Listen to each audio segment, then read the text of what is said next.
Sino po ang finance ng OVP? Yes. Attorney Sanchez. Yes, Mr. Chair. Thank you, Mr. Chair. Ako po, Mr. Chair. Yes, ma'am. You were aware na 125 million yung confidential fund ng opisina ni Vice President for 2022. Yes, Mr. Chair. And would you know, kailan po ko yung na-notify na na-download na yung amount na yon doon sa Office of the Vice President? It's December 13, Mr. Chair, if I recall it correctly. December 13 of 2022. Yes, Mr. Chair. Anong transaction na ganun? In the OVP, Your Honor, wala po kaming ganun transaction. Kaya wag mo akong pagsabihan ng ganun, Iha. Kasi, you're coming up with stories or events na wala kang ebidensya. You're a lawyer, right? Yes, And Mr. you Chair. say something, hihingan kita ng ebidensya.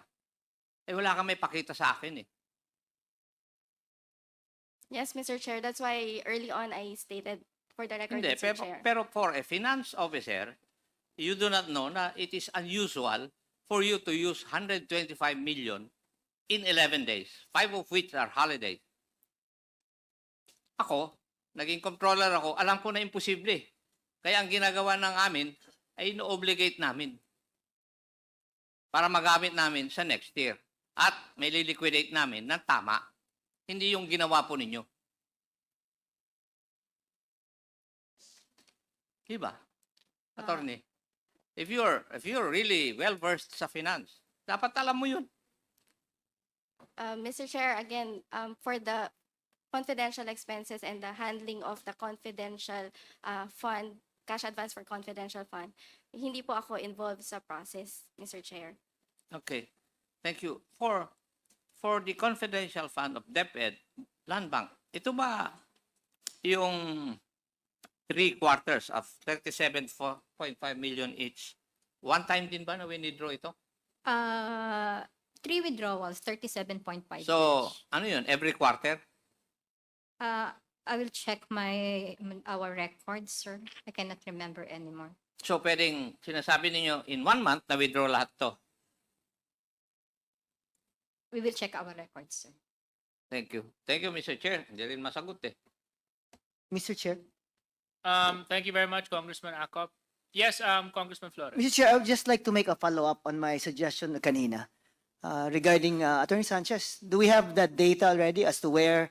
I'm actually just concerned about the SDOs, si Fajarda and Acosta. Actually, si Attorney Ortonio doesn't need to be here. Attorney Lopez is already here, being the boss, di ba? I'm sure she could answer the questions that would be asked of Ortonio.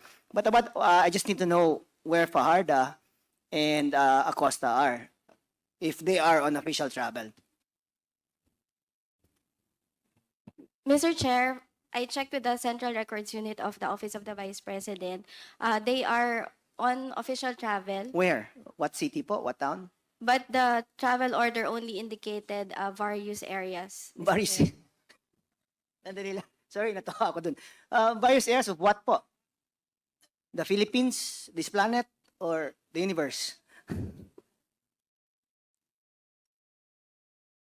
Parang labo naman ng... You don't know where these persons are?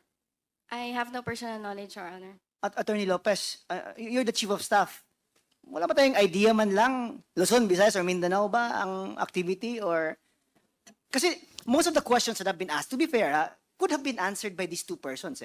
They're really the ones that are needed here to answer the questions of the members of this committee. So, ang tanong ko lang po, if they are really on official travel, saan po?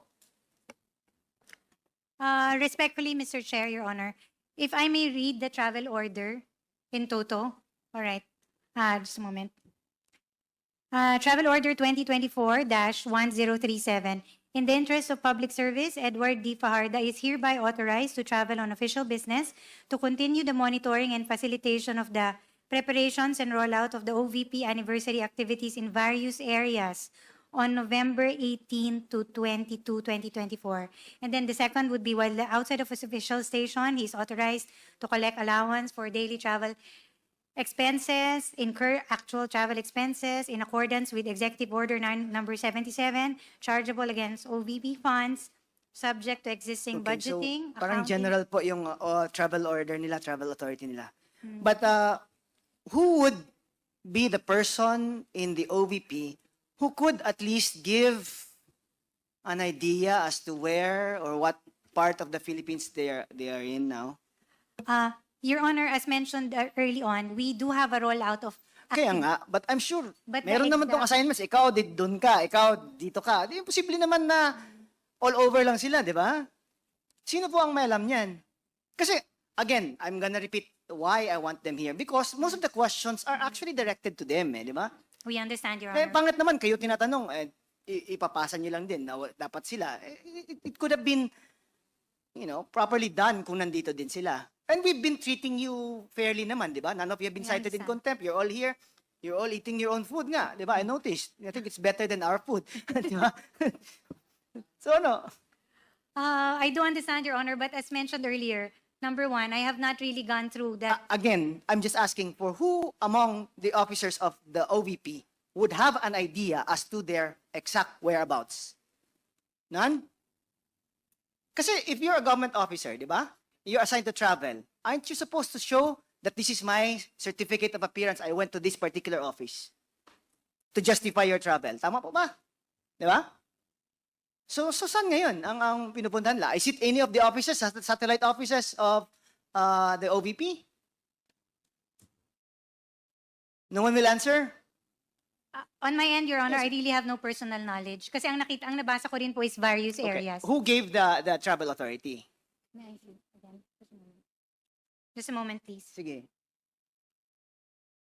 The travel authority was signed by the Assistant Chief of Staff, Your Honor, Mr. Ortonio. Pinapa-excuse ko na sana. Diba? So, he's your assistant, right? Can you not call him up and say, where are these persons ba? I'm interested with Acosta and Farda. I will try to reach out to him, Your Honor. Oh, so you cannot contact your assistant, chief of staff? Oh, because when I arrived, as mentioned earlier, Oh. yes, I arrived only and reported to the office yesterday. I have not seen him, Kaya nga, actually. but I'm sure there are means of communication. He being your assistant. In this day and age, I'm sure someone could get in touch with anyone. Would you not agree, Attorney Lopez? I will try to reach Okay, I'll out. give you a few minutes, ha? Thank you. No worries, Your Honor. Yeah, just a quick manifestation, Mr. Chair. Ms. Zulay, Attorney Lopez, how long have you been in government?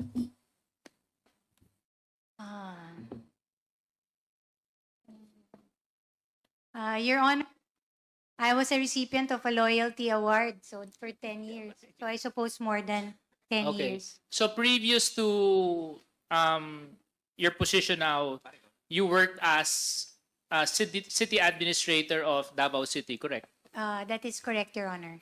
So as city administrator, I'm sure travel authorities would come and go your desk. For certain officials only, Your Honor.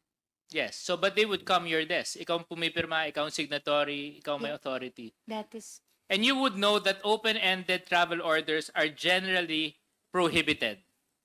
You cannot issue a travel order that doesn't specify to where you're going, up to when will you be there, and the other details and purpose of your travel. Is that correct?